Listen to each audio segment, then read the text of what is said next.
Hi friends, ஒரே மாதிரி தோசை சுட்டு போர் அடிக்குது. அப்போ கண்டிப்பாக நம்மளோட இந்த ரெசிபியை கண்டிப்பாக ட்ரை பண்ணிடலாம். நாங்கள் இதை உரப்படன்னு சொல்லுவோம், காரடன்னு சொல்லுவாங்க, நிறைய பேர் பருப்படன்னு சொல்லுவாங்க.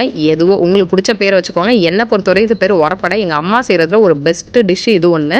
ஃபஸ்ட்டு வந்து பச்சரிசி 100, இட்லி அரிசி 100, 50 கடலைப்பருப்பு, 50 வந்துட்டு சாம்பார் பருப்புங்க போட்டு ஃபஸ்ட்டு வந்து கிட்டத்தட்ட ஒரு 2-3 மணி நேரம் ஊற வச்சுக்கோங்க. அப்புறம் அதில் வரமிளகா, சோம்பு, பூண்டு, பெருங்காயம் போட்டு நல்லா மைய அரைச்சிக்கோங்க. நான் எல்லாமே வீடியோவில் தெளிவாக கொடுத்துருக்கேன். நல்லா அரைச்சதுக்கப்புறம் அதில் வந்துட்டு நான் சின்ன வெங்காயம் போட்டிருக்கேன். நீங்கள் வேறு பெரிய வெங்காயம் கூட போடலாம். நல்லா பொடி பொடியாக அரிஞ்சு அதை நல்லா போட்டுக்கணும். இதில் கொஞ்சம் புதினாவும் தேங்காயும் சேர்த்துக்கோங்க. புதினா வந்து நிறைய பேர் சேர்க்க மாட்டாங்க. பட் சேர்த்து பாருங்கள், செம்ம டேஸ்ட்டாக இருக்கும். நிறைய பேர் முருங்கைக்கீரை கூட போட்டுக்குவாங்க. அது உங்கள் ஃப்ளேவருக்கு ஏற்ற மாதிரி. நான் ஆனால் புதினா போட்டு இன்றைக்கி எங்கள் அம்மா பண்ணாங்க. செம்ம டேஸ்ட்டாக இருந்துச்சுங்க. அதுக்கப்புறம் இது அடை மாதிரியும் இப்படி கெட்டியாகவும் ஊற்றலாம், இல்லை தண்ணியாக கரைச்சி ஊற்றுவாங்க. 2 டைப்பில் செய்வாங்க. ஆனால் செம்ம டேஸ்ட்டாக இருக்கும். இந்த அடை மாதிரி ஊற்றும்போது நடுவில் கொஞ்சம் ஓட்டை போட்டு நல்லா எண்ணெய் தாராளமாக ஊற்றுனீங்கன்னா தான் நல்லா வேகும். நல்ல ரெட் கலரில் நல்லா முறுமுறுன்னு ஊற்றி எடுக்கணுங்க. செம்ம டேஸ்ட்டாக இருக்கும். கண்டிப்பாக ட்ரை பண்ணி பாருங்கள். இதுக்கு நல்ல ஒரு கார சட்னி வந்து இதுக்கு செம்ம டேஸ்ட்டாக இருக்கும்.